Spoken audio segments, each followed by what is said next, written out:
Dana, I've always been fascinated with actors' early experiences in movie. Uh-huh. Now, Halloween 2, Yes. and this is Spinal Tap. Yes. What impressions? Halloween 2, I did have a few lines, and I was on a news team, and I didn't know you could get cut out of films then. So I went with all my friends to see it, and like the top of my head was in one shot, my elbow was in another shot, part of a foot was in one shot.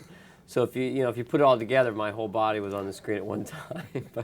So I learned my lesson there. And Spinal Tap was just Rob Reiner asked me to come in and do this mime waiter with Billy Crystal. Billy Crystal and I, it was fun.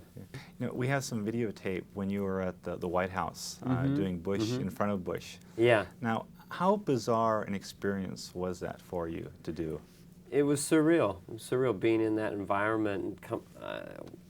And they play Hail to the Chief, and I come in, and George Bush was very charming. He just kept saying, lay it into me, do what you want, come after me, don't hold back. So he really liked it. That was amazing too. A while back, when all the talk show wars were going on, your name was being bandied about as possible co-host with Leno or a Letterman replacement. Well, I was offered the Letterman slot. Okay. So how close did you come to doing that? Pretty close. At the time I was considering doing it, I was being offered 5 movies. So I thought, well, I think I should try movies and see if I like them, and then maybe do a talk show later. Now, I read once that you always seem very unassuming out in public, that people don't recognize you that often. No. Now, when you go through security at NBC, do you ever have problems with? I've had a hard time getting in there. I have a hard time getting on studio lots. Things just look nondescript. I guess it's sort of a delivery boy motif. Maybe it'll become popular. Okay.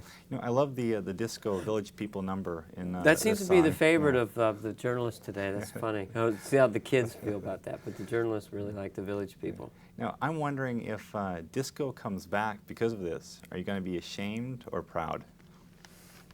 I don't mind disco. It's those giant collars, those sort of Sally Fields kind of collars make people fly away. I hope they don't come back. I've always been amazed at how American movies do in foreign markets. Now, what kind of feedback did you get from Wayne's World in other countries? It was really popular in Germany and England, apparently. I mean, they really, really liked it, in France as well. So they just thought it was funny that all American kids are like Wayne and Garth. I think it made them feel real good. Did that surprise you? Everything about my life has surprised me, pretty much daily. Yeah. And one quick final question. What are your feelings about the AMC Pacer now that you've ridden around and won in 2 different movies? I think it's one of the finest American cars ever built, and truly the ugliest.